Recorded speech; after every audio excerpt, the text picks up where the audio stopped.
Ma famille a ri quand je suis entré seul au mariage de ma sœur. Elle n'a même pas pu trouver un cavalier, a hurlé mon père, avant de me pousser dans la fontaine. Les invités ont applaudi. J'ai souri à travers l'eau et j'ai dit, souvenez-vous de ce moment. 20 minutes plus tard, mon mari, un milliardaire secret, est arrivé, et ils ont tout blémi. Je m'appelle Meredith Campbell, et je me souviens encore du moment exact où les visages de ma famille sont passés de la moquerie au choc. Debout dans ma robe de créateur trempée, l'eau dégoulinant de mes cheveux après que mon propre père m'ait poussé dans la fontaine au mariage de ma sœur. J'ai souri, non pas parce que j'étais heureuse, mais parce que je savais ce qui allait arriver. Il n'avait aucune idée de qui j'étais vraiment, ni de l'homme que j'avais épousé. Les chuchotements, les rires, les doigts pointés, tout cela allait être réduit au silence pour toujours. Avant de continuer cette histoire, d'où me regardez-vous ? Si vous avez déjà été le bouc émissaire de la famille, s'il vous plaît, likez et abonnez-vous, car ce qui s'est passé ensuite a changé ma vie à jamais. Grandir dans la riche famille Campbell de Boston signifiait maintenir les apparences à tout prix. Notre maison coloniale de 5 chambres à Bécon-Île projetait une image de succès au monde extérieur. Mais derrière ces portes parfaitement peintes se cachait une autre réalité. Depuis mes plus lointains souvenirs, j'ai toujours été comparé défavorablement à ma sœur, Allison. Elle avait 2 ans de moins que moi, mais était toujours la star. Pourquoi ne peux-tu pas être plus comme ta sœur, est devenue la bande-son de mon enfance, jouée en boucle par mes parents, Robert et Patricia Campbell. Mon père, un éminent avocat d'affaires, valorisait l'image par-dessus tout. Ma mère, une ancienne reine de beauté devenue mondaine, ne manquait jamais une occasion de me rappeler que j'étais inadéquate. Quand je ramenais d'excellentes notes, Allison avait d'excellentes notes et des activités extrascolaires remarquables. Quand j'ai remporté la 2e place à un concours de sciences, mon exploit a été éclipsé par le récital de danse d'Allison ce même week-end. Le schéma était implacable et délibéré. Meredith, tiens-toi droite. Personne ne te prendra jamais au sérieux avec cette posture, me lançait ma mère lors des réunions de famille quand j'avais à peine 12 ans. Allison a une grâce naturelle, continuait-elle en posant fièrement la main sur l'épaule de ma sœur. Tu dois travailler plus dur sur ces choses-là.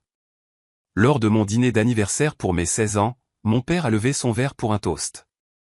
Je me souviens de l'anticipation qui montait, pensant que peut-être, pour une fois, je serais célébré. Au lieu de cela, il a annoncé l'admission d'Allison à un programme d'été d'élite à Yale. Mon gâteau d'anniversaire est resté dans la cuisine, oublié. Les années universitaires n'ont apporté aucun répit. Pendant que je travaillais assidûment à l'université de Boston, maintenant une moyenne parfaite tout en travaillant à temps partiel, mes parents assistaient rarement à mes événements, mais ils traversaient 3 États pour voir chacune des performances d'Allison à Juilliard. Lors de ma remise de diplôme, le premier commentaire de ma mère concernait mon choix de carrière censé en justice pénale. Au moins, tu es réaliste quant à tes perspectives, dit-elle avec un sourire pincé. Pendant ce temps, le diplôme en art d'Allison était loué comme la poursuite de sa passion. Ces 1000 petites coupures ont continué à l'âge adulte. Chaque fête de famille devenait un exercice d'endurance. Chaque accomplissement minimisé, chaque défaut magnifié. C'est durant ma 2e année à l'académie du FBI à Quantico que j'ai pris la décision de créer une distance émotionnelle. J'ai cessé de partager les détails de ma vie. J'ai décliné les invitations aux fêtes quand c'était possible. J'ai construit des murs plus hauts que notre maison familiale. L'ironie, c'est que ma carrière était florissante de manière spectaculaire. J'avais trouvé ma vocation dans le contre-espionnage, gravissant rapidement les échelons grâce à une combinaison d'intelligence analytique brillante et d'une détermination sans faille. À 29 ans, je dirigeais des opérations spécialisées dont ma famille ne savait rien. C'est lors d'une affaire internationale particulièrement complexe que j'ai rencontré Nathan Reed. Pas sur le terrain, comme on pourrait s'y attendre, mais à une conférence sur la cybersécurité où je représentais le bureau. Nathan n'était pas un simple entrepreneur de la tech. Il avait bâti Reed Technologies depuis sa chambre d'étudiant pour en faire une puissance mondiale de la sécurité valant des milliards. Ces systèmes protégeaient les agences gouvernementales et les entreprises des menaces émergentes. Notre connexion a été immédiate et inattendue. Voilà quelqu'un qui me voyait vraiment, sans le prisme déformant de l'histoire familiale. Notre relation fut intense mais discrète, menée entre mes opérations classifiées et son empire commercial mondial. Je n'ai jamais rencontré quelqu'un comme toi, m'a dit Nathan lors de notre 3e rendez-vous, alors que nous marchions le long du Potomac à minuit. Tu es extraordinaire, Meredith. J'espère que tu le sais. Ces mots, simples mais sincères, étaient plus de reconnaissance que je n'en avais reçu en des décennies de vie de famille. Nous nous sommes mariés 18 mois plus tard lors d'une cérémonie privée avec seulement 2 témoins, mon plus proche collègue Marcus et la sœur de Nathan, Elisa. Notre décision de garder notre mariage privé n'était pas seulement due à des préoccupations de sécurité, bien qu'elles fussent légitimes compte tenu de nos positions. C'était aussi mon choix de garder cette partie précieuse de ma vie à l'abri de la toxicité de ma famille. Pendant 3 ans, nous avons construit notre vie ensemble tout en maintenant des identités publiques distinctes. Nathan voyageait beaucoup pour les affaires, et ma position au FBI devenait de plus en plus importante jusqu'à ma nomination comme la plus jeune directrice adjointe des opérations de contre-espionnage de l'histoire. Ce qui m'amène au mariage de ma sœur. L'invitation est arrivée il y a 6 mois, gaufrée d'or et suintant la prétention. Allison épousait Bradford Wellington IV, héritier d'une fortune bancaire. L'événement promettait d'être exactement le genre de démonstration excessive pour laquelle mes parents vivaient. Nathan devait être à Tokyo pour conclure un contrat de sécurité majeur avec le gouvernement japonais. Je peux reprogrammer, a-t-il offert, voyant mon hésitation. Non, ai-je insisté. C'est trop important pour Realtek. Je m'en sortirai pour un après-midi. J'essaierai de revenir pour la réception, a-t-il promis, même si c'est juste pour la fin. Et c'est ainsi que je me suis retrouvé à conduire seul jusqu'à l'hôtel Fairmont Copley Plaza, l'estomac noué à chaque kilomètre. Je n'avais pas vu la plupart de ma famille depuis près de 2 ans. Ma sobre Audi noire, l'un des rares luxes que je m'autorisais, s'est arrêté devant le voiturier. J'ai vérifié mon reflet une dernière fois. Une robe sophistiquée vert émeraude, des clous d'oreilles en diamant discret, un cadeau de Nathan, les cheveux relevés en un chignon classique. J'avais l'air réussi, confiante, intouchable. Si seulement je me sentais ainsi à l'intérieur. La grande salle de bal du Fairmont avait été transformée en un pays des merveilles florales pour le jour spécial d'Allison. Des orchidées et des roses blanches tombaient en cascade des lustres en cristal, et la lumière de l'après-midi filtrait à travers des draperies de gaze. C'était exactement le type de spectacle extravagant dont mes parents avaient toujours rêvé. J'ai tendu mon invitation à l'huissier, qui a vérifié sa liste avec un léger froncement de sourcils. Mademoiselle Campbell, nous vous avons placé à la table 19. Pas la table familiale, bien sûr. J'ai hoché la tête poliment, comprenant déjà ce que cela signifiait. Ma cousine Rebecca m'a repéré la première, ses yeux s'écarquillant légèrement avant que son visage n'adopte un sourire étudié. Meredith, quelle surprise. Nous n'étions pas sûrs que tu viendrais. Son regard a glissé de manière appuyée sur mon côté vide. Et tu es venu seul. Oui, ai-je répondu simplement, sans offrir d'explication. Quel courage, a-t-elle dit avec une sympathie fabriquée. Après ce qui s'est passé avec ce professeur que tu fréquentais. Comment s'appelait-il? Maman a dit que c'était dévastateur quand il t'a quitté pour son assistante. Une pure invention. Je n'étais jamais sorti avec un professeur, et encore moins été quitté par un. Mais c'était la spécialité de la famille Campbell, créer des récits qui me positionnaient comme l'échec perpétuel. Ta mémoire doit me confondre avec quelqu'un d'autre, ai-je dit calmement. D'autres parents se sont approchés, chaque interaction suivant le même schéma. Tante Vivien a commenté ma coupe de cheveux pratique et comment il était censé pour une femme dans ma position de renoncer à des options plus stylées. Oncle Harold a demandé bruyamment si je poussais toujours des papiers pour le gouvernement et si j'avais envisagé un changement de carrière, car ces emplois ne paient jamais assez pour attirer un mari décent. Ma cousine Tiffany, la demoiselle d'honneur d'Allison, s'est approchée avec des bises dans le vide qui ont délibérément manqué mes joues. Meredith, mon Dieu, ça fait une éternité. J'adore la robe. Elle vient de ce magasin de déstockage? Tu as toujours été doué pour trouver des bonnes affaires. Elle n'a pas attendu de réponse avant de continuer. Allison disait justement qu'elle n'était pas sûre que tu viendrais. Tu sais, vu que tu as manqué la fête prénuptiale, l'enterrement de vie de jeune fille et le dîner de répétition. Chaque événement avait coïncidé avec des opérations critiques que je ne pouvais pas divulguer. J'avais envoyé des cadeaux généreux à chaque fois avec des mots sincères. Des engagements professionnels, ai-je dit simplement. C'est ça. Ton mystérieux travail au gouvernement. Elle a fait des guillemets avec les doigts autour du mot « mystérieux ». Le cousin de Bradford travaille pour le département d'État. Il dit que ces postes administratifs peuvent être très exigeants. J'ai simplement souri, les laissant croire que j'étais une employée de bureau. La vérité les aurait réduits au silence. Mais cette révélation n'était pas encore à moi de la partager. Ma mère est apparue, resplendissante dans une robe de créateur bleu pâle qui coûtait probablement plus qu'1 mois de mon salaire substantiel.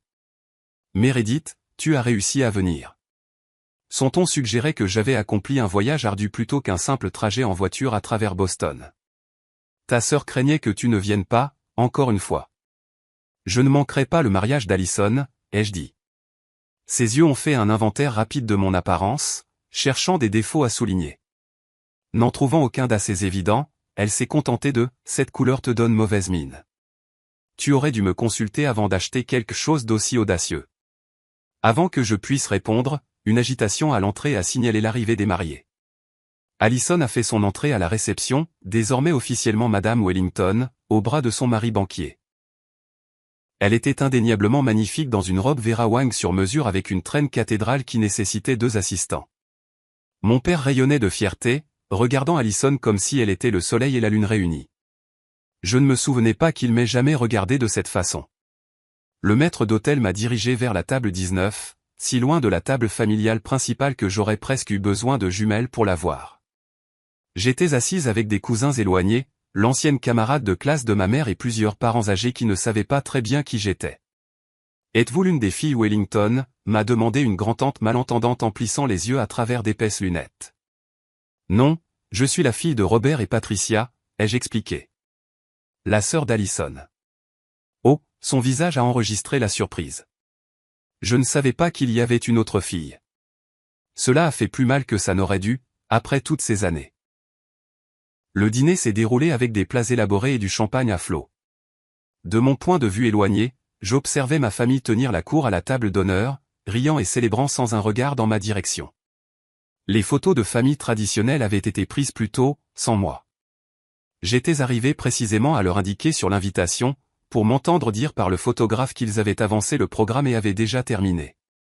Pendant le discours de la demoiselle d'honneur, Tiffany a parlé avec émotion de son enfance avec Allison, qui était, comme la sœur que je n'ai jamais eue, ignorant ostensiblement mon existence.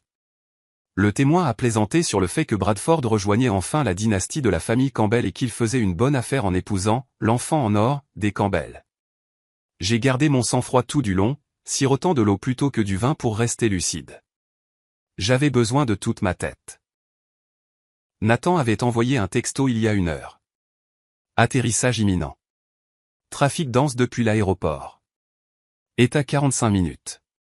Quand la danse a commencé, j'ai tenté de rejoindre un cercle de cousins pour qu'ils resserrent subtilement les rangs, me laissant à l'extérieur. Je me suis retiré dans un coin tranquille, vérifiant ma montre. Nathan serait bientôt là, encore un peu de patience. Ma mère s'est approchée, une flûte de champagne à la main. « Tu pourrais au moins essayer de faire semblant de t'amuser » a-t-elle sifflé. Ta bouderie perpétuelle devient un sujet de conversation. Je ne boude pas, mère. J'observe simplement. Eh bien, observe avec un sourire. Les Wellington sont des gens importants, et ta sœur a fait un mariage exceptionnel. Ne nous embarrasse pas. Comme si j'étais l'embarras dans ce scénario. Le moins que tu aurais pu faire était d'amener un cavalier, a-t-elle continué. Tout le monde se demande pourquoi tu es ici seul. Encore. Je n'ai pas pris la peine d'expliquer que mon mari valait plus que toute la fortune de la famille Wellington réunie. Cette révélation viendrait assez tôt. La réception battait son plein lorsque mon père a tapoté son verre en cristal pour attirer l'attention. La foule s'est tue alors qu'il prenait le devant de la scène, à côté d'une sculpture de glace élaborée de signes entrelacés. Aujourd'hui, a-t-il commencé, sa voix portant la projection exercée d'un avocat chevronné, est le jour le plus fier de ma vie. Ma belle Allison a fait un mariage qui dépasse même les plus grands espoirs d'un père. Un éclat de rires approbateurs a suivi. Bradford, a-t-il continué, se tournant vers mon nouveau beau-frère, tu gagnes non seulement une femme, mais aussi l'entrée dans une famille bâtie sur l'excellence et la réussite. Il a levé son verre plus haut. À Allison, qui ne nous a jamais déçus. De ses premiers pas à son diplôme de juillard avec les plus hautes distinctions, en passant par son travail caritatif, elle n'a été qu'une source de fierté. Ma poitrine s'est serrée, non pas parce que je m'attendais à être mentionné. Je savais mieux. Mais à cause de la comparaison implicite. Allison ne les avait jamais déçus. La conclusion tacite était évidente. Alors qu'il continuait à vanter les vertus d'Allison, je me suis discrètement éclipsé vers les portes de la terrasse. J'avais besoin d'air, d'espace, d'un moment pour me ressaisir avant l'arrivée de Nathan. Le soleil du soir se couchait sur la célèbre fontaine de la cour de l'hôtel, projetant une lumière dorée sur l'eau ondoyante. J'avais presque atteint le sanctuaire de la terrasse quand la voix de mon père a retenti derrière moi. « Tu pars si tôt, Meredith ?» Je me suis retourné lentement. Il se tenait à 3 mètres de moi, le microphone toujours à la main, toute la réception nous regardant. Ma mère et Allison l'encadraient, des expressions identiques de désapprobation sur leur visage parfait. Je prenais juste l'air, ai-je répondu, gardant ma voix stable.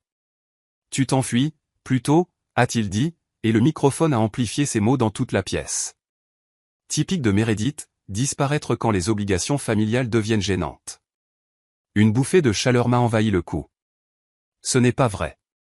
Ah non? Sa voix avait pris le ton d'interrogatoire que je connaissais depuis l'enfance. Tu as manqué la moitié des événements du mariage. Tu es arrivé seul, sans même la courtoisie d'amener un +1. La salle était tombée dans un silence complet. Je suis désolé si ma présence seule vous a offensé, ai-je dit prudemment. Elle n'a même pas pu trouver un cavalier, a annoncé mon père à la salle, et des rires nerveux épars ont suivi. 32 ans et pas un prétendant en vue. Pendant ce temps, ta sœur a décroché l'un des célibataires les plus convoités de Boston.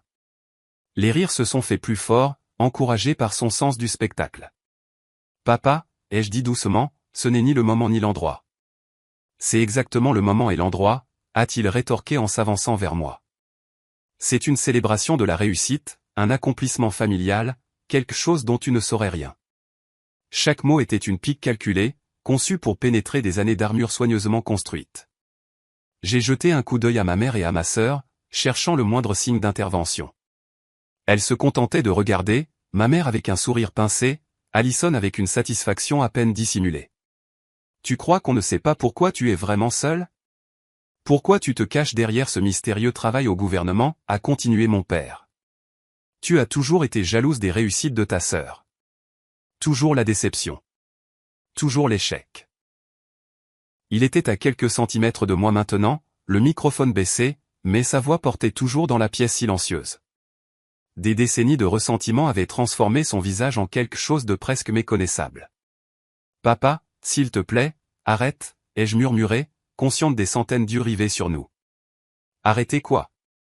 De dire la vérité? La vérité que tu n'as jamais été à la hauteur?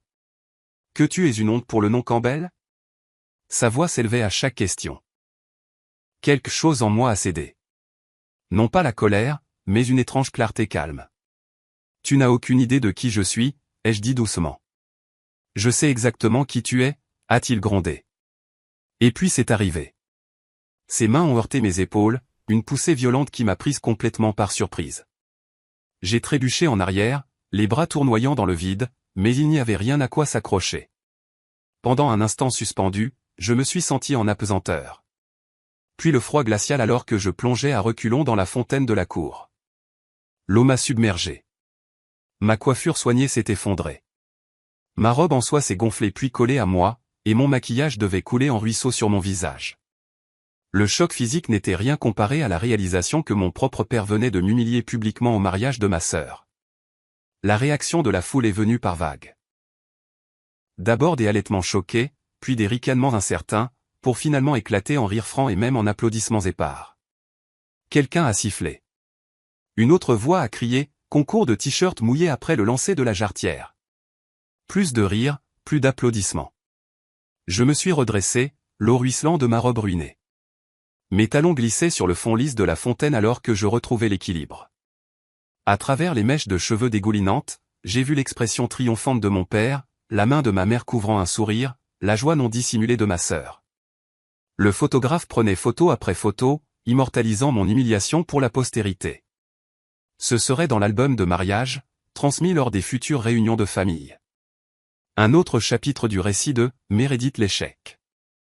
Mais quelque chose d'inattendu s'est produit dans cette fontaine. Alors que l'eau froide choquait mon système, une prise de conscience a fait de même. C'était fini. Fini de chercher leur approbation. Fini d'accepter les mauvais traitements. Fini de cacher qui j'étais vraiment. Je me suis tenu droite dans la fontaine, l'eau cascadant de ma robe de créateur. J'ai repoussé mes cheveux trempés et regardé directement mon père. Souvenez-vous de ce moment, ai-je dit, ma voix portant à travers la cour soudainement silencieuse. Pas un cri, pas d'émotion, juste claire et précise. Le sourire se figea sur le visage de mon père. Quelque chose dans mon ton a dû le marquer, car une incertitude a vacillé dans ses yeux. Souvenez-vous exactement de la façon dont vous m'avez traité, ai-je continué, marchant prudemment vers le bord de la fontaine. Souvenez-vous des choix que vous avez faits. Souvenez-vous de ce que vous avez fait à votre fille. Car je vous promets que moi, je m'en souviendrai. Je suis sorti de la fontaine avec autant de dignité que mon état trempé le permettait. Un silence stupéfait avait remplacé les rires. Même mon père semblait momentanément à court de mots. Le souvenir d'une humiliation publique similaire m'est revenu en mémoire. La remise des diplômes du lycée. Quand mon père avait interrompu mon discours de major de promotion pour commenter bruyamment que la mémorisation avait toujours été le seul talent de Meredith. Le public avait ri alors aussi. Je m'étais recroquevillé sur moi-même, devenant plus petite. Pas cette fois. J'ai traversé la foule, l'eau goûtant à chaque pas, créant une traînée sur le tapis coûteux. Personne ne m'a arrêté alors que je me dirigeais vers les toilettes des dames. Personne n'a offert d'aide. Personne n'a parlé. Et étrangement, cela me convenait. Pour la première fois de ma vie, je n'avais besoin de rien de ces gens. Les toilettes du Fairmont étaient heureusement vides.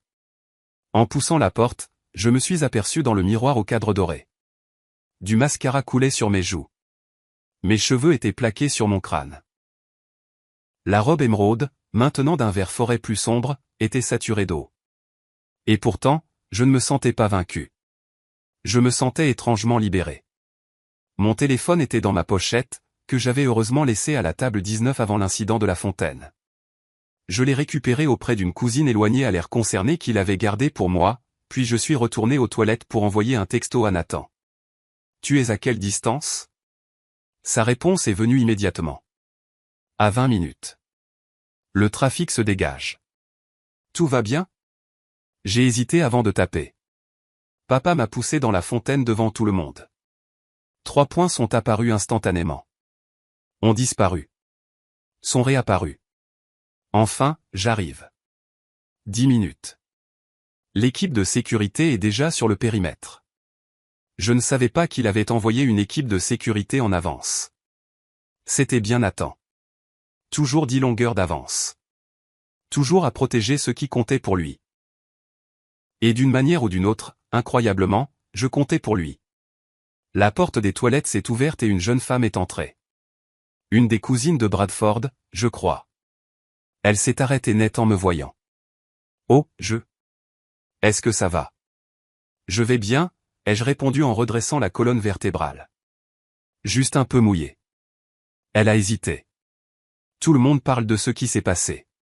C'était vraiment horrible de la part de votre père. Sa gentillesse inattendue a failli briser mon sang-froid. Merci de le dire. J'ai une robe de rechange dans ma voiture, a-t-elle offert. Elle est peut-être un peu grande, mais... C'est incroyablement gentil, mais j'ai des vêtements de rechange dans ma voiture. Une habitude professionnelle. Toujours avoir des options de secours. Pourriez-vous m'accompagner jusqu'au voiturier ? Je préférerais ne pas traverser la foule seule. Bien sûr, a-t-elle dit. Je suis Emma, d'ailleurs. La cousine par alliance de Bradford, du deuxième mariage de sa mère. En gros, l'intruse de la famille Wellington. Meredith, ai-je répondu, tendant ma main dégoulinante. Bouc émissaire de la famille Campbell. Enchanté de vous rencontrer. Elle a ri, et ce petit moment de connexion m'a en quelque sorte raffermi. Emma a fait diversion alors que nous passions par la sortie de côté vers le service de voiturier. J'ai récupéré ma tenue de rechange dans le coffre de l'Audi. Une simple robe fourreau noir et des ballerines que je gardais pour les urgences. 10 minutes dans des toilettes voisines et j'avais réussi à me transformer de rat noyé à professionnel raisonnablement présentable. En appliquant du maquillage frais, j'ai pensé à ma vie, ma vraie vie, pas la version déformée que ma famille percevait. J'avais été diplômé première de ma classe à Quantico. J'avais mené des opérations qui avaient sauvé des vies américaines. J'avais gagné le respect d'agent de terrain endurci et de responsable de Washington. J'avais épousé un homme brillant et gentil qui me valorisait exactement tel que j'étais. Aucune de ces reconnaissances n'était venue des personnes qui célébraient actuellement dans la salle de bal. Et c'était peut-être là le point. Peut-être que la vraie valeur ne se trouve qu'en dehors des miroirs déformant des dynamiques familiales toxiques. J'ai vérifié ma montre. Nathan arriverait d'une minute à l'autre. Pour la première fois, j'étais prête à cesser de cacher notre relation. Non pas parce que j'avais besoin que ma famille soit impressionnée. Ce navire avait coulé dans la fontaine avec moi. Mais parce que j'étais fatigué de me diminuer pour les mettre à l'aise. Mon téléphone a vibré avec un texto de Nathan. En position. J'ai pris une profonde inspiration, lissé ma robe de rechange, et suis retourné vers la réception, la tête haute et les épaules droites.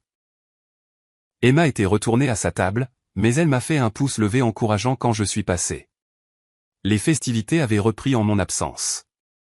La piste de danse était bondée, le bar affairé, le gâteau attendait d'être coupé. Personne ne m'a remarqué immédiatement, ce qui m'a permis de me positionner stratégiquement près de l'entrée principale. J'ai repéré ma mère en premier, tenant la cour avec plusieurs de ses amies mondaines, gesticulant de manière animée. En me rapprochant, ses mots sont devenus clairs. A toujours été difficile. Nous avons tout essayé avec elle. Absolument tout.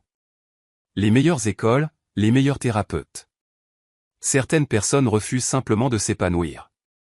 Quel dommage, a convenu une de ses amies, surtout avec Allison qui réussit si bien. Mêmes parents, mêmes opportunités. La génétique est mystérieuse. Ma mère a soupiré théâtralement. Robert et moi avons accepté que Meredith ne sera jamais. Elle s'est interrompue en me voyant debout là, clairement pas encore cachée dans les toilettes comme elle l'avait supposé.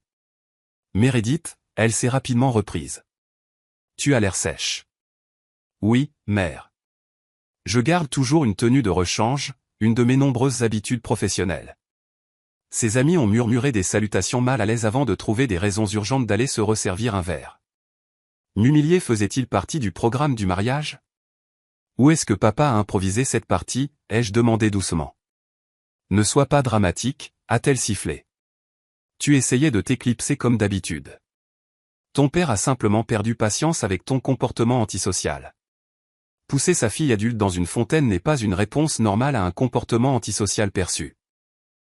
Peut-être que si tu avais amené un cavalier, fais le moindre effort pour participer au bonheur de ta sœur au lieu de tout ramener à ton travail mystérieux et à ton emploi du temps perpétuellement chargé, les choses se seraient passées différemment. J'ai étudié le visage de ma mère, cherchant le moindre signe de l'instinct protecteur qui aurait dû s'y trouver. Il n'y avait rien d'autre que de l'agacement que j'ai perturbé son récit. Tu sais ce qui est intéressant, mère? Je n'ai jamais rien ramené à moi. En fait, j'ai passé ma vie entière à essayer de prendre le moins de place possible dans cette famille. Et ce n'était toujours pas assez.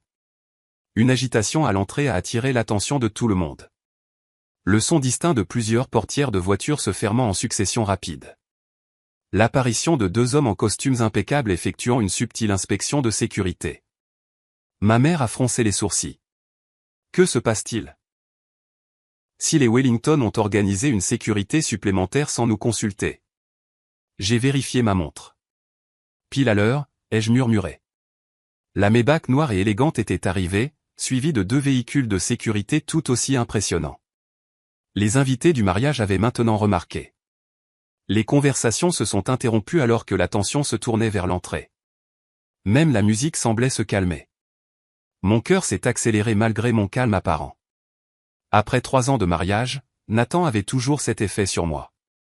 Et dans environ 60 secondes, ma famille allait enfin rencontrer mon mari. Les portes doubles de la salle de bal se sont ouvertes avec autorité. 2 membres du personnel de sécurité sont entrés en premier. Marcus et Dmitri, ai-je reconnu, leurs yeux alertes scrutant la pièce avec une efficacité professionnelle.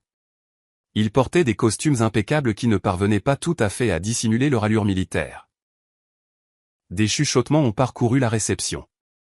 Le père de la mariée s'est approché des hommes de sécurité avec une expression offensée. « Excusez-moi », a commencé mon père en bombant le torse. « C'est un événement privé. Si vous cherchez la conférence d'entreprise, c'est dans l'aile ouest. » Marcus l'a simplement regardé comme s'il était transparent. Dmitri a touché son oreillette et a parlé doucement. « Périmètre sécurisé. On procède. » Et puis Nathan est entré.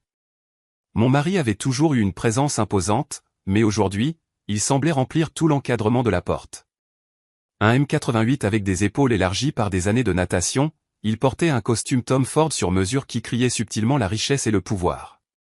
Ses cheveux sombres étaient légèrement ébouriffés où il venait probablement directement de l'héliport sur le toit où sa mâchoire aurait pu couper du verre. Mais c'étaient ses yeux qui me faisaient toujours fondre. D'un bleu intense et d'une concentration laser, ils ont balayé la pièce en quelques secondes avant de se poser directement sur moi. Dès qu'ils l'ont fait, son expression sérieuse s'est adoucie pour laisser place au sourire privé qui m'était réservé. Il a traversé la foule avec l'assurance de quelqu'un qui ne doute jamais de son droit d'être n'importe où. Les gens s'écartaient instinctivement, créant un chemin direct jusqu'à l'endroit où je me tenais. J'étais vaguement consciente de ma mère à côté de moi, son corps se raidissant alors qu'elle réalisait que cet homme imposant se dirigeait droit sur nous. Derrière lui, 4 autres membres du personnel de sécurité étaient entrés, se positionnant stratégiquement autour du périmètre de la salle de bal. « Meredith » a dit Nathan en m'atteignant, sa voix une basse chaude qui portait dans la pièce désormais silencieuse. Il a pris mes mains dans les siennes, ses pouces caressant mes jointures dans notre geste privé de connexion. « Désolé, je suis en retard. »« Tu es pile à l'heure » ai-je répondu, me sentant vraiment stable pour la première fois de la journée. Il s'est penché et m'a embrassé, pas une démonstration ostentatoire, mais une salutation sincère entre partenaires. Sa main s'est déplacée protectriquement dans le creux de mon dos alors qu'il se tournait pour faire face à ma mère. « Madame Campbell » a-t-il dit avec une politesse parfaite qui ne transmettait pourtant aucune chaleur. « Je suis Nathan Reed, le mari de Meredith. » Le visage de ma mère a traversé une série spectaculaire d'expressions, confusion, incrédulité, calcul, et finalement une tentative forcée de ravissement. « Marie » a-t-elle répété, sa voix anormalement aiguë. Mais Meredith n'a jamais mentionné. 3 ans le mois prochain, a complété Nathan en douceur. Nous gardons notre vie privée pour des raisons de sécurité. Mon père s'était frayé un chemin à travers les curieux et était arrivé aux côtés de ma mère. Son visage était rouge de colère ou d'embarras, peut-être les deux. « Qu'est-ce que cela signifie » a-t-il exigé, me regardant puis Nathan. « Une sorte de farce ? Engager des gardes du corps et un acteur pour faire une scène au mariage de ta sœur, c'est un nouveau record de bassesse, Meredith. » L'expression de Nathan s'est durcie de manière presque imperceptible. Seul quelqu'un qui le connaissait aussi bien que moi aurait remarqué l'éclat dangereux dans ses yeux. « Monsieur Campbell » a-t-il dit, son ton faussement doux. « Je suis Nathan Reed, PDG de Reed Technologies. Votre fille et moi sommes mariés depuis près de 3 ans. » La bouche de mon père s'est ouverte et fermée sans un son.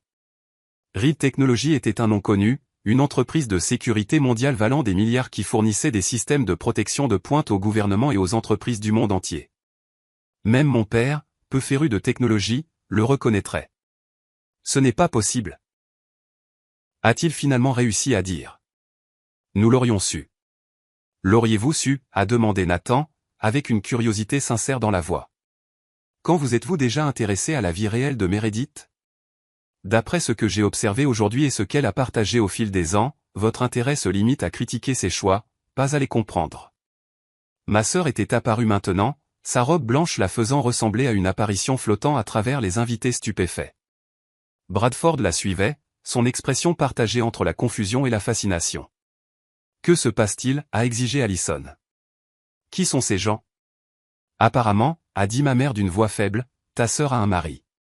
C'est ridicule, s'est moquée Allison. Elle invente ça pour attirer l'attention. Le jour de mon mariage. Le bras de Nathan s'est resserré autour de ma taille. Pas possessivement, mais en soutien. Madame Wellington, félicitations pour votre mariage. Je m'excuse d'avoir manqué la cérémonie. Des obligations professionnelles internationales m'ont retenu à Tokyo jusqu'à il y a quelques heures. Ses manières impeccables ont fait ressortir la grossièreté d'Allison en relief. Elle a rougi, regardant avec incertitude Nathan, l'équipe de sécurité et les invités de plus en plus intéressés.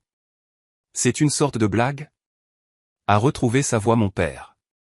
Vous vous attendez à ce que nous croyions que Meredith, notre Meredith, a secrètement épousé un PDG milliardaire de la tech ?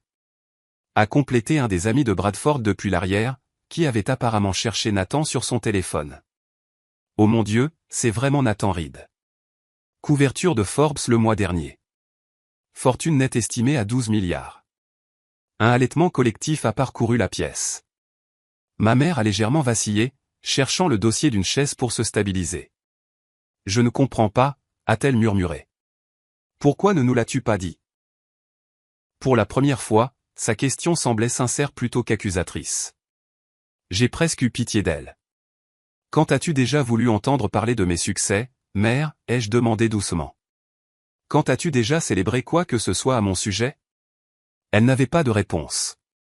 Quant à moi, a continué Nathan en douceur, j'avais hâte de rencontrer la famille que Meredith a décrite de manière si vivante. Bien que j'admette, après avoir été témoin de votre comportement aujourd'hui, je me trouve plutôt. Il a fait une pause, choisissant son mot avec soin, déçu. Le visage de mon père s'est assombri. Écoutez-moi bien, jeune homme. Non, monsieur Campbell, l'a interrompu Nathan, sa voix soudainement dure comme de l'acier. C'est vous qui allez écouter. Je vous ai observé depuis la terrasse humilier publiquement votre fille. Je vous ai vu la pousser dans cette fontaine. J'ai entendu les choses que vous lui avez dites. Le sang a quitté le visage de mon père. Dans des circonstances normales, a continué Nathan, une telle agression aurait des conséquences immédiates. Mon équipe de sécurité était prête à intervenir, mais Meredith leur a fait signe de ne pas bouger. Il s'est tourné vers moi, puis de nouveau vers mon père. Voilà le genre de personne qu'est votre fille. Même après votre comportement méprisable, elle ne voulait pas créer de scène au mariage de sa sœur. La pièce était devenue complètement silencieuse. Même le personnel de service s'était figé. Heureusement pour vous, a terminé Nathan, ma femme est une meilleure personne que moi. Car si quelqu'un la traitait de nouveau de cette façon, ma réponse ne serait pas aussi mesurée. La menace, bien que livrée sur le ton le plus civilisé possible, flottait dans l'air comme des nuages d'orage. À ce moment précis, comme chorégraphié pour un effet dramatique maximal, les portes de la salle de bal se sont de nouveau ouvertes. 2 personnes en tenue de ville impeccable sont entrées, leur posture m'alertant immédiatement sur leur identité avant même que je ne voie leur visage. Marcus et Sophia, les membres les plus fiables de mon équipe au bureau. Ils se sont approchés d'un pas déterminé, s'arrêtant à une distance respectueuse de l'endroit où Nathan et moi nous tenions avec ma famille. Directrice Campbell, a dit Sophia formellement, utilisant mon titre officiel. Je m'excuse pour l'interruption, mais une situation requiert votre attention immédiate. Le titre a flotté dans l'air un instant avant que les chuchotements ne commencent. Directrice ? A-t-elle dit directrice Campbell ? Quel département ? La confusion de mon père était presque comique. Directrice de quoi ? D'un obscur bureau gouvernemental ? Le sourire de Nathan était acéré comme une lame de rasoir. Votre fille est la plus jeune directrice adjointe des opérations de contre-espionnage de l'histoire du FBI, monsieur Campbell. Son travail a sauvé d'innombrables vies américaines et lui a valu la plus haute habilitation de sécurité possible. Plus de halètements, plus de chuchotements. Ma mère avait l'air de pouvoir s'évanouir. Allison s'est avancée, son éclat de mariée diminué par la confusion et une horreur naissante. C'est impossible. Meredith est juste. Juste quoi, Allison, ai-je demandé doucement. Juste ta décevante sœur aînée ? Juste le bouc émissaire de la famille ? Juste l'échec perpétuel ? Elle n'avait pas de réponse. La Meredith Campbell que je connais, a dit Nathan, sa voix portant facilement dans la salle silencieuse, est brillante, courageuse et redoutable. Elle a le respect d'agents de terrain endurcis et de responsables gouvernementaux. Elle prend des décisions quotidiennes qui affectent la sécurité nationale. Il s'est tourné pour regarder directement mon père. Et pour une raison inexplicable, elle se souciait encore assez de votre approbation pour assister à ce mariage, malgré le fait de savoir exactement comment vous la traiteriez. Mon père semblait avoir vieilli de 10 ans en 5 minutes. L'avocat confiant et intimidant avait disparu, remplacé par un vieil homme confus essayant de réconcilier son récit de toute une vie avec cette nouvelle réalité. « Pourquoi ne nous l'as-tu pas dit ?» a-t-il demandé, sa voix plus faible que je ne l'avais jamais entendue. « M'auriez-vous cru ?» ai-je répondu simplement. « Ou auriez-vous trouvé un moyen de diminuer cela aussi ?» Son silence était une réponse suffisante. Marcus s'est approché, tenant une tablette sécurisée. « Directrice, je déteste insister, mais nous avons besoin de votre autorisation pour cette opération. » J'ai pris la tablette, scanné les informations et pris une décision rapide. procédez avec l'option 2, mais augmentez la surveillance sur la cible secondaire. J'appellerai pour le briefing complet dans 20 minutes. Oui, madame, a répondu Marcus, reprenant la tablette. L'échange professionnel s'est déroulé en quelques secondes, mais son impact sur la pièce a été sismique. Ce n'était pas un jeu d'acteur. Ce n'était pas une ruse élaborée. C'était un vrai pouvoir, une vraie responsabilité, et je le maniais avec une confiance désinvolte. Nathan a vérifié sa montre. Nous devrions y aller. L'hélicoptère attend, et nous avons l'équipe de Tokyo en attente pour la vidéoconférence à 21h. J'ai hoché la tête, puis me suis tourné pour faire face à ma famille stupéfaite une dernière fois. Félicitations pour votre mariage, Allison. Je vous souhaite, à toi et à Bradford, tout le bonheur possible. Ma sœur semblait incapable de parler. Bradford, à son crédit, s'est avancé et a tendu la main à Nathan. C'était un honneur de vous rencontrer, monsieur Reed. Et vous, directrice Campbell. J'espère que nous aurons l'occasion de mieux nous connaître à l'avenir. Sa sincérité était inattendue et plutôt touchante. J'ai serré sa main chaleureusement.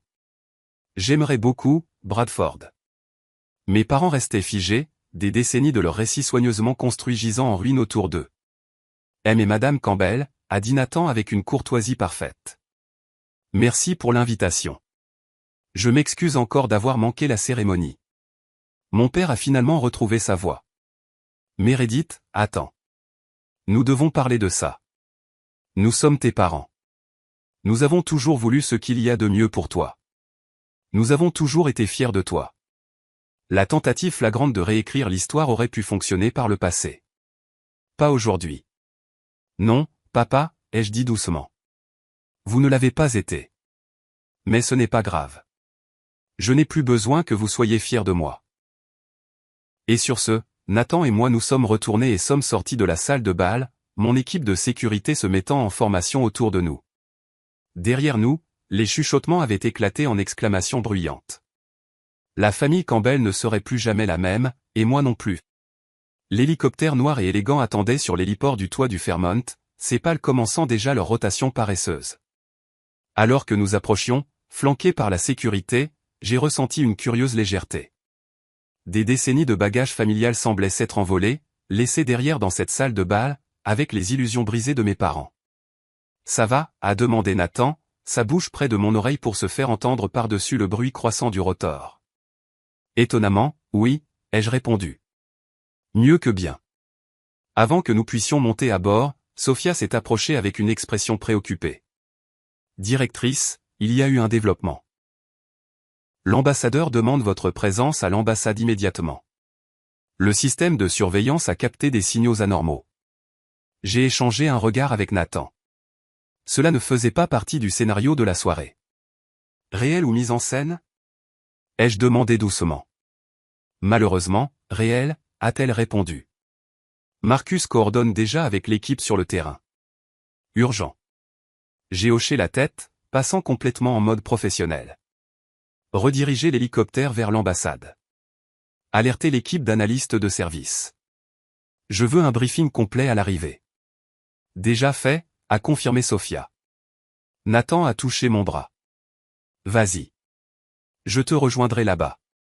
Cette adaptation transparente à la crise était le rythme de notre mariage. Deux carrières de haut niveau entrant parfois en collision avec des plans personnels. La différence était que nous nous soutenions mutuellement dans nos responsabilités plutôt que de nous en vouloir. Alors que nous retournions vers la porte d'accès au toit, prévoyant de descendre et de sortir par l'entrée de sécurité privée de l'hôtel, nous avons trouvé notre chemin bloqué. Ma mère se tenait là, légèrement essoufflée d'avoir apparemment monté plusieurs étages en courant.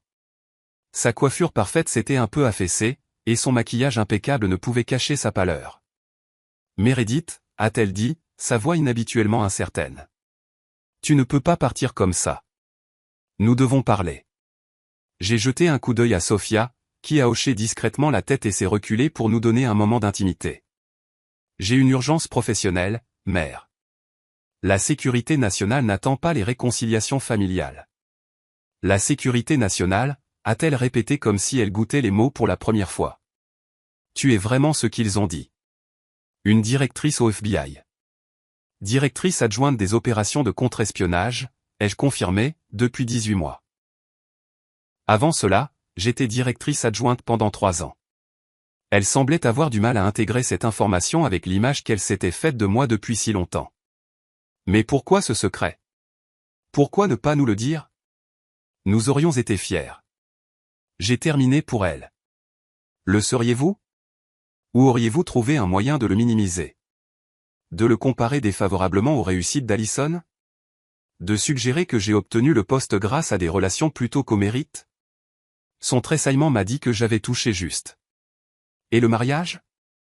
A-t-elle insisté? 3 ans, a-t-il dit. 3 ans. Et tu n'as jamais pensé à mentionner que tu avais épousé l'un des hommes les plus riches du pays? J'ai remarqué son insistance sur la richesse de Nathan plutôt que sur ses autres qualités remarquables. Même maintenant, le statut était sa principale préoccupation. Notre mariage est privé pour de multiples raisons, ai-je expliqué patiemment. La position de Nathan fait de lui une cible potentielle. Ma position implique un travail classifié, et franchement, je voulais quelque chose dans ma vie qui ne soit pas soumis à la critique de la famille Campbell. Le pilote de l'hélicoptère a signalé que nous devions partir. Le temps pressait. Je dois y aller, ai-je dit. Il y a une situation de sécurité nationale légitime qui se développe. Reviendras-tu, a-t-elle demandé. Et pour la première fois de ma vie d'adulte, j'ai entendu une véritable incertitude dans sa voix. Pour parler, pour nous laisser apprendre à te connaître. La question m'a surprise. J'ai étudié son visage, cherchant la mère manipulatrice que j'avais connue toute ma vie. Au lieu de cela, j'ai vu de la confusion, de la peine, et peut-être une prise de conscience naissante de tout ce qu'elle avait manqué. Je ne sais pas, ai-je répondu honnêtement. Cela dépend si vous êtes intéressé à connaître la vraie moi, ou juste la version réussie qui correspond maintenant à votre approbation. Elle n'a pas eu de réponse immédiate à cela. Pensez Y, ai-je suggéré. Vraiment. Pensez à savoir si vous voulez une relation basée sur qui je suis réellement plutôt que sur qui vous avez toujours souhaité que je sois. Je me suis retourné pour partir, mais sa voix m'a arrêté une fois de plus. Ton père ne l'admettra jamais, a-t-elle dit doucement. Mais il a eu tort aujourd'hui. Ce qu'il a fait était impardonnable. Ce n'était pas tout à fait des excuses, mais c'était plus de reconnaissance que je n'en avais jamais reçu. Merci de le dire, ai-je répondu. Je dois y aller. Alors que Nathan et moi montions dans l'hélicoptère, j'ai jeté un regard en arrière pour voir ma mère toujours debout là, une figure diminuée contre l'immensité de la ligne d'horizon de Boston. Pour la première fois, je l'ai vue non pas comme la matriarche intimidante de mon enfance, mais comme une femme qui avait construit toute son identité autour des apparences et du statut social, et qui faisait maintenant face à l'effondrement de ses illusions soigneusement entretenues. J'ai ressenti une pointe inattendue de quelque chose comme de la compassion. La situation à l'ambassade s'est avérée légitime mais gérable. Des communications cryptées suggérant une faille de sécurité potentielle que mon équipe a efficacement contenue en 2 heures. À 23 heures, Nathan et moi étions enfin seuls dans notre pentouse surplombant la rivière Charles. Sacré mariage, a-t-il fait remarquer en desserrant sa cravate alors que nous étions sur la terrasse. Les lumières de la ville se reflétaient sur l'eau, créant une tapisserie de motifs scintillants. Pas tout à fait comme j'avais prévu de te présenter à la famille, ai-je admis en enlevant mes chaussures. Je trouve que ça s'est plutôt bien passé, en fait, a-t-il dit avec un léger sourire. L'expression sur le visage de ton père quand Marcus t'a appelé directrice valait le prix d'entrée. J'ai ri malgré moi. C'était plutôt satisfaisant. Ta mère t'a suivi sur le toit, a-t-il noté. Cela semble significatif. Je ne suis pas sûr de ce que cela signifie encore, ai-je dit, honnêtement. 32 ans de schéma ne changent pas en un après-midi. Non, a-t-il convenu. Mais les révélations peuvent parfois créer des ouvertures pour le changement. Il m'a doucement attiré dans ses bras. Quelle que soit ta décision concernant ta famille, je suis avec toi. Si tu veux explorer la réconciliation, je te soutiendrai. Si tu veux maintenir la distance, je te soutiendrai aussi. Voilà ce que c'était, le véritable amour. Pas l'approbation conditionnelle que j'avais cherchée auprès de ma famille pendant des décennies, mais un soutien inconditionnel quels que soient mes choix. As-tu vu le visage de Bradford quand il a réalisé qui tu étais, ai-je demandé, changeant de sujet. Je pense qu'il calculait mentalement comment t'amener à investir dans son fonds spéculatif. Nathan a ri. Il semblait être le seul décent du lot. Il a immédiatement reconnu ton titre et a montré le respect approprié. J'ai remarqué ça aussi, ai-je admis. Peut-être qu'Alison a fait un meilleur choix que je ne le pensais. Mon téléphone a vibré avec un texto entrant. Je m'attendais à ce que ce soit lié au travail, mais j'ai vu le nom de ma cousine Emma. OMG, la famille est en pleine déroute depuis ton départ. Ton père n'arrête pas de dire qu'il doit y avoir une erreur. Ta mère est bizarrement silencieuse. Alison s'est enfermée dans la suite nuptiale. Aussi, j'ai cherché ton mari sur Google et bordel. Aussi, je suis désolé qu'il t'ait traité comme une merde toutes ces années. On boit un verre un de ces jours? Signé, ta nouvelle cousine préférée. J'ai montré le message à Nathan, qui a haussé un sourcil. Nouvelle cousine préférée. Elle a été gentille avec moi après l'incident de la fontaine, ai-je expliqué, avant que tu n'arrives. Elle m'a offert une robe de rechange, m'a aidé à éviter la foule. Une petite gentillesse, mais ça s'est démarqué. Parfois, les alliés viennent d'endroits inattendus, a-t-il observé. Au cours de l'heure suivante, mon téléphone s'est illuminé de messages de membres de la famille qui n'avaient jamais pris la peine de m'appeler auparavant. Des oncles et tantes se sont soudainement souvenus de mon anniversaire. Des cousins au 2e degré ont demandé des dates pour déjeuner. Mon père a envoyé un texto formel et rigide indiquant que nous devrions discuter des développements récents à votre plus proche convenance. J'ai mis le téléphone en silencieux et l'ai mis de côté. Ces réponses pouvaient attendre. Il ne cherche pas à me contacter, ai-je dit à Nathan alors que nous nous préparions à nous coucher. Il contacte la directrice Campbell, épouse du milliardaire Nathan Reed. Pas la personne que je suis vraiment. Cela te surprend, a-t-il demandé doucement. Non, ai-je admis, mais ça clarifie les choses.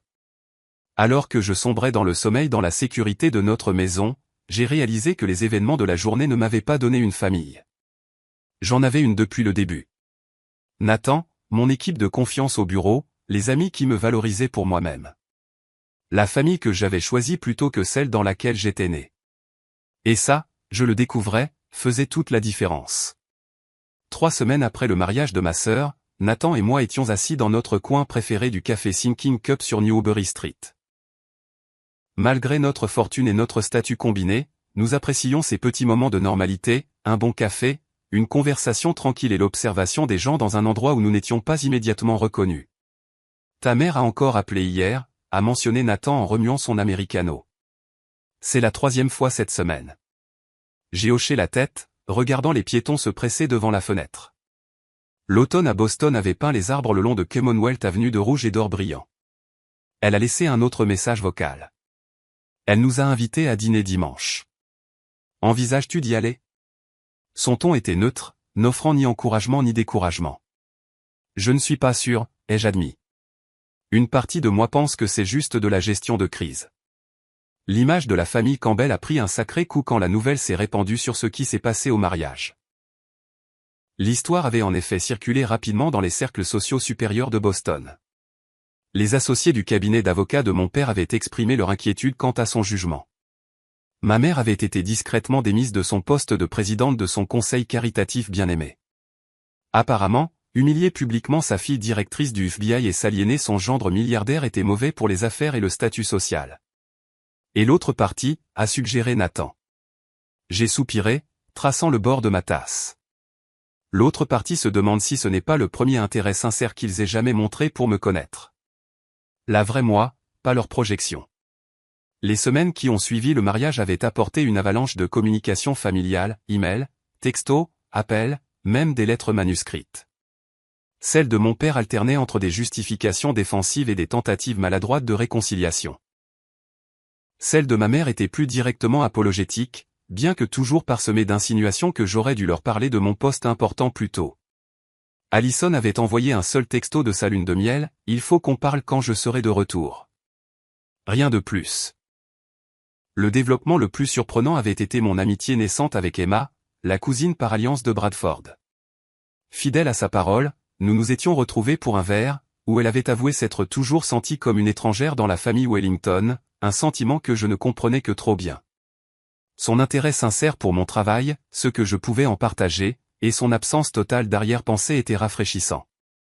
Je pensais à quelque chose que le docteur Chin a dit en thérapie la semaine dernière, ai-je dit à Nathan, faisant référence aux conseillers que j'avais commencé à voir pour gérer mes dynamiques familiales. Sur le fait que poser des limites ne vise pas à punir les autres, mais à se protéger soi-même. Nathan a hoché la tête. J'aime cette distinction. Je pense que je peux avoir une forme de relation avec ma famille, ai-je continué, élaborant mes pensées à voix haute. Mais cela doit se faire selon de nouvelles règles. Plus de dénigrement, plus de comparaison, plus d'acceptation du manque de respect pour maintenir la paix.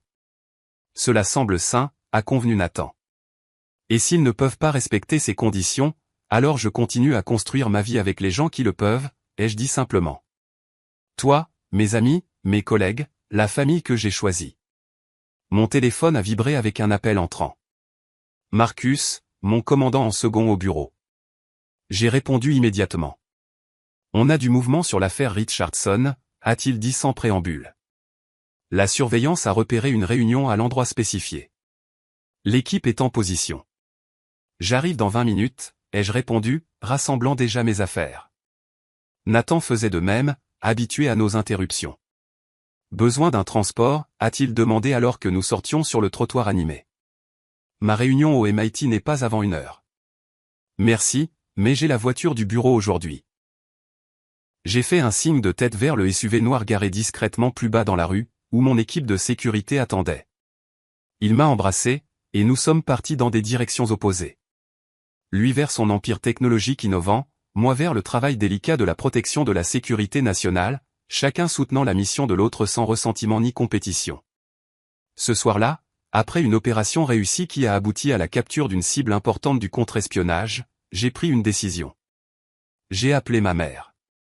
Le dîner de dimanche, ai-je dit quand elle a répondu, Nathan et moi viendrons. Mais nous devons d'abord établir quelques règles de base. Son accord immédiat était révélateur. L'ancienne Patricia Campbell se serait hérissée face à des conditions. Cette nouvelle version, humiliée par les révélations et les conséquences, était au moins prête à écouter. Le dîner lui-même fut, comme on pouvait s'y attendre, maladroit.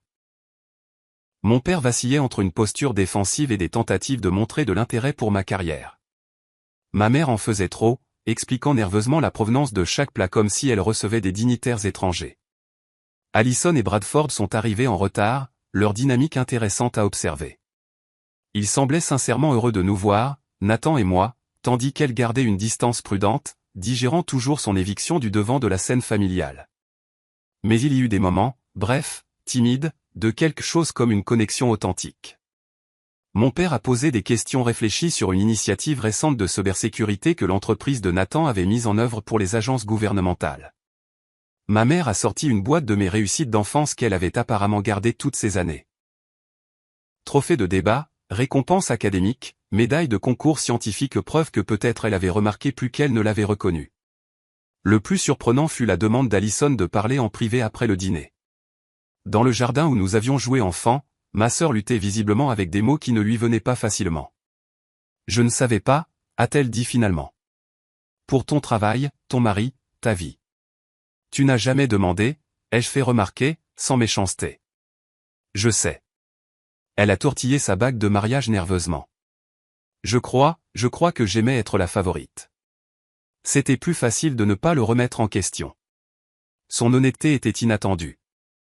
Bradford dit que je dois examiner pourquoi je me sentais menacé par ton succès, a-t-elle continué, même avant de savoir tout ça. Elle a fait un geste vague, englobant ma carrière, mon mariage et mon statut.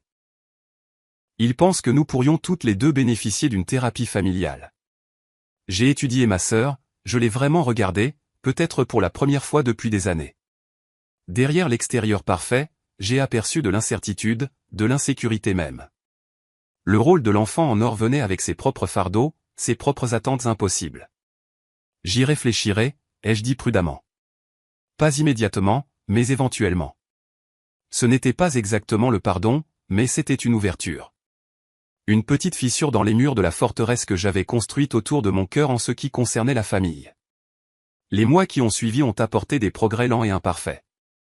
Les dîners de famille hebdomadaires sont devenus progressivement moins tendus. Mes parents ont appris à respecter les limites que j'ai établies.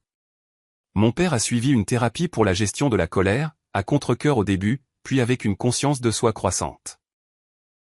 ma mère et moi avons commencé des sorties mère-fille timides qui se terminaient parfois par des tensions, parfois par des rires sincères. La guérison n'était pas linéaire.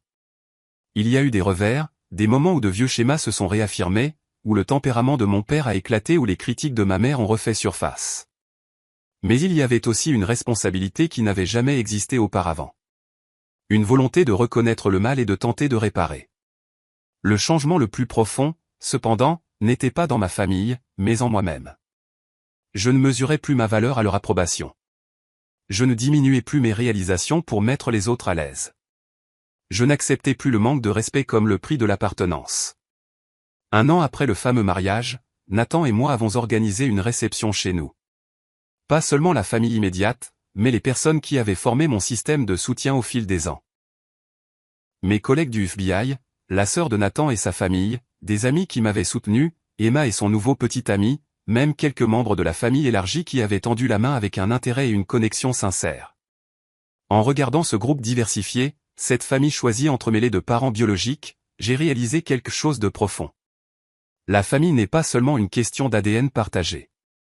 C'est qui est là pour vous, qui vous voit clairement et vous aime quand même, qui célèbre vos succès sans jalousie et vous soutient dans vos échecs sans jugement. Parfois, ces personnes partagent votre lignée. Souvent, non. La magie opère lorsque vous cessez de forcer des connexions là où elles n'existent pas naturellement et que vous nourrissez plutôt celles qui apportent une joie et une croissance mutuelle. Debout dans notre cuisine, me préparant à apporter le dessert, j'ai senti les bras de Nathan m'encercler par derrière. « Heureuse ?» a-t-il demandé simplement. Je me suis appuyé contre lui, regardant à travers l'embrasure de la porte mon père engagé dans une conversation animée avec Marcus sur les techniques de pêche, tandis que ma mère montrait des photos à Emma sur son téléphone, et le rire musical d'Allison retentissait à quelque chose que Bradford avait dit. Pas parfait, toujours compliqué, mais réel d'une manière que ça n'avait jamais été auparavant. Oui, ai-je répondu sincèrement. Je le suis. Si vous regardez ceci et que vous avez lutté avec des dynamiques familiales toxiques, je veux que vous sachiez que votre valeur n'est pas déterminée par ceux qui n'ont pas réussi à la voir. Établir des limites n'est pas égoïste, c'est nécessaire pour guérir. Et parfois, la chose la plus aimante que vous puissiez faire pour vous-même est de créer de la distance jusqu'à ce qu'un véritable changement se produise. Avez-vous vu des relations familiales guérir après avoir fixé des limites fermes? Ou avez-vous trouvé la paix en créant votre propre famille choisie?